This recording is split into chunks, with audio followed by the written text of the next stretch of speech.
Hello friends, स्वागत है आपका हमारे चैनल सफलता का अड्डा पर। और आज है 23 अप्रैल 2020। आइए देखते हैं आज की करंट अफेयर्स का हमारा पहला क्वेश्चन क्या होगा। तो आज का हमारा पहला क्वेश्चन है, पृथ्वी दिवस कब मनाया गया है। इसको आप ऐसे भी कह सकते हैं कि विश्व पृथ्वी दिवस कब मनाया गया है, यानी कि विश्व पृथ्वी दिवस कब मनाया जाता है। तो हाल ही में 22 अप्रैल को विश्व पृथ्वी दिवस मनाया जाता है। और यदि लोकतंत्र में कोरोना का संकट ना हो, तो लॉकडाउन ना होता है, तो प्रत्येक देश के अंदर इसको मनाया भी जाता है विश्व पृथ्वी दिवस। इसको आपको याद रखना है। लेकिन विश्व पृथ्वी दिवस को मनाया क्यों जाता है? पृथ्वी के प्रति जागरूकता पैदा करने के लिए, ताकि हम पृथ्वी का ख्याल रखें।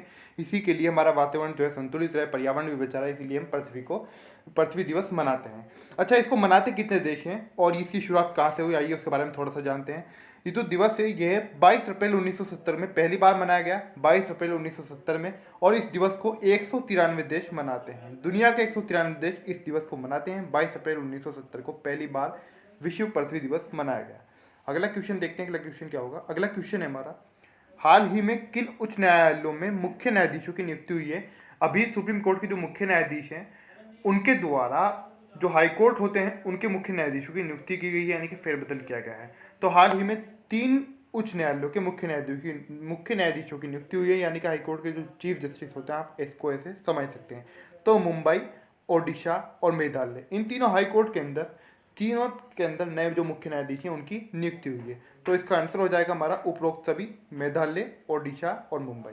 अगला क्वेश्चन देखते हैं, अगला क्वेश्चन क्या है हमारा। अगला क्वेश्चन है हमारा, कोविड-19 महामारी का मुकाबला करने हेतु भारत को $1 बिलियन आपातकालीन सहायता कौन प्रदान करेगा। तो कोविड-19 महामारी चल रही है, आप सभी जानते हैं। इसका मुकाबला करने हेतु भारत को $1 बिलियन आपातकालीन सहायता कौन प्रदान करेगा?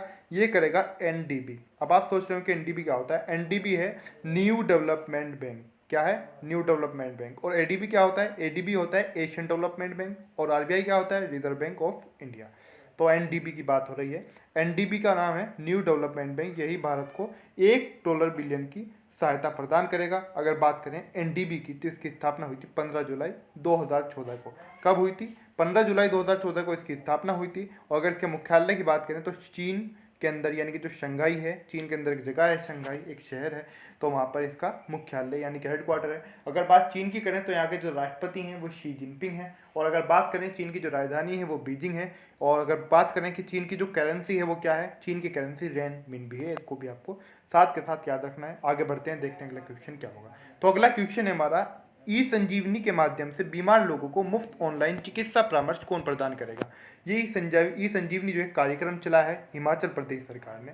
हिमाचल प्रदेश की सरकार के द्वारा ये ई संजीवनी नाम से एक कार्यक्रम चलाया गया है अपने राज्य के अंदर। तो जो बीमार लोग हैं उनको मुफ्त ऑनलाइन चिकित्सा परामर्श यानी कि सलाह प्रदान की जाएगी। ये हिमाचल प्रदेश का एक कार्यक्रम है, इसको आपको याद रखना है। अगर बात हिमाचल प्रदेश की करें तो जयराम ठाकुर यहाँ पर मुख्यमंत्री हैं, यानी कि सीएम हैं। और अगर बात करें राज्यपाल कौन है, तो बंडारू दत्तात्रेय यहाँ पर राज्यपाल हैं, यानी कि गवर्नर हैं। और शिमला यहाँ की राजधानी है। अगला क्वेश्चन देखते हैं, अगला क्वेश्चन क्या होगा। अगला क्वेश्चन है हमारा, राष्ट्रीय ऑनलाइन शिक्षा मंच की समीक्षा किसके द्वारा की गई है। हाल ही में आप देख रहे होंगे कि कोरोना के चलते लॉकडाउन भी चल रहा है, और इसीलिए हर स्टूडेंट कोई भी हो, क्योंकि ऑनलाइन स्टडी वैसे भी होती है लेकिन अब इसकी संख्या बढ़ गई है और हर तरीके की पढ़ाई अब अधिकतर जो है ऑनलाइन हो रही है। तो इसको देखते हुए समीक्षा की गई है राष्ट्रीय ऑनलाइन शिक्षा मंच। इसकी समीक्षा किसने की है? तो मानव संसाधन विकास मंत्री जो हैं, केंद्रीय मानव संसाधन विकास मंत्री, उन्होंने राष्ट्रीय ऑनलाइन शिक्षा मंच की हाल ही में समीक्षा की है। अगला क्वेश्चन देखते हैं, अगला क्वेश्चन क्या होगा। अगला क्वेश्चन है हमारा, विश्व रचनात्मकता और नवाचार दिवस कब मनाया जाता है। तो विश्व रचनात्मकता और नवाचार दिवस 21 अप्रैल को मनाया जाता है। प्रत्येक वर्ष 21 अप्रैल को विश्व रचनात्मकता और नवाचार दिवस मनाया जाता है। अगला क्वेश्चन है हमारा, वो भी दिवस से संबंधित है। अगला क्वेश्चन इंपॉर्टेंट है बहुत ज़्यादा। संयुक्त राष्ट्र चीनी भाषा दिवस कब मनाया जाता है। इंपॉर्टेंट देखिएगा, सारे क्वेश्चन होते हैं लेकिन इनके अंदर भी जो इंपॉर्टेंट होता है, इनके अंदर जो ज़्यादा इंपॉर्टेंट होता है विशेषकर वो मैं आपको बता देता हूँ। क्योंकि करंट अफेयर से कोई भी आप किसी भी लेवल के एग्जाम के अंदर बैठ जाए, करंट अफेयर से क्वेश्चन पूछे जाएंगे। इनकी कोई संख्या सीमित नहीं होती। भले ही आपसे कोई कह दे कि 2 नंबर का आएगा, 3 नंबर का आएगा, कभी कभी तो करंट अफेयर 10 से 12 नंबर की भी पूछ ली जाती है। इसका कोई सीमित रास्ता नहीं है। तो इसलिए बने रहिएगा, जुड़े रहिएगा, प्रतिदिन अपनी करंट अफेयर लगातार अपडेट रहिएगा और तैयार करते रहिए। तो संयुक्त राष्ट्र चीनी भाषा दिवस जो है कब मनाया जाता है? ये 20 अप्रैल को मनाया जाता है, संयुक्त राष्ट्र चीनी भाषा दिवस। अच्छा, बात हो रही है संयुक्त राष्ट्र चीनी भाषा दिवस की भी। ये क्या है कि आप सोच रहे हो कि चीनी भाषा भी नाम आ रहा है और संयुक्त राष्ट्र भी है। तो ये पूरे विश्व के अंदर इसको मनाया जाता है, यानी कि इसको जो कहा जाता है कि वो संयुक्त राष्ट्र की ओर से कहा गया है कि इसको सब मनाए। आप इसको ऐसे समझ सकते हैं, क्योंकि पौराणिक कथा के अनुसार जो कंगी जी थे, कंगी जी एक थे, एक विद्वान समझ सकते हैं आप इनको, कंगी जी थे, इन्होंने 5000 साल पहले चीनी अक्षरों के इसकी खोज की थी, इनका आविष्कार किया था, जो चीनी भाषा आप ऐसे कह सकते हैं। चीनी अक्षरों का 5000 साल पहले आविष्कार किया था, किसने किया था? कंगी जी ने। ठीक है, कंगी जी ने।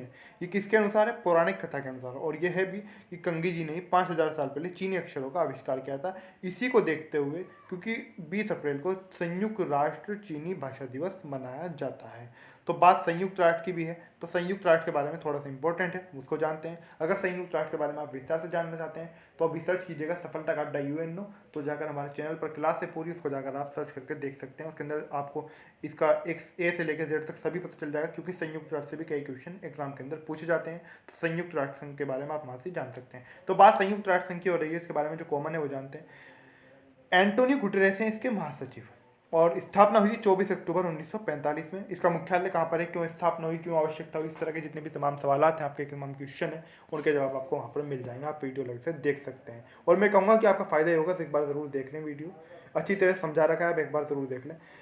तो अगला क्वेश्चन है हमारा, कोरोना वायरस के कारण सिंगापुर में लोग कब तक बढ़ा दिया गया, यानी कि लॉकडाउन है यहाँ पर, सॉरी, लॉकडाउन कब तक बढ़ा दिया गया है। ठीक है, इसको आपको याद रखना है। सिंगापुर में कोरोना वायरस के कारण लॉकडाउन कब तक बढ़ा दिया गया है, इसको आपको याद रखना है। तो लॉकडाउन बढ़ाने की बात हो रही है, सभी देशों के अंदर लॉकडाउन बढ़ाया जा रहा है। तो हाल ही में 1 जून तक यहाँ पर लॉकडाउन बढ़ा दिया गया है सिंगापुर में कोरोना वायरस के कारण। ठीक है, इसको याद रखना है आपको। अगर बात सिंगापुर की करें तो यहाँ के प्रधानमंत्री ली सैन लुंग, और जो राजधानी है यहाँ की वो सिंगापुर नगर है। ठीक है, सिंगापुर सिटी। अगला क्वेश्चन देखते हैं, अगला क्वेश्चन क्या होगा हमारा। अगला क्वेश्चन है हमारा, वर्ल्ड प्रेस फ्रीडम इंडेक्स में भारत कौन से स्थान पर पहुंचा है।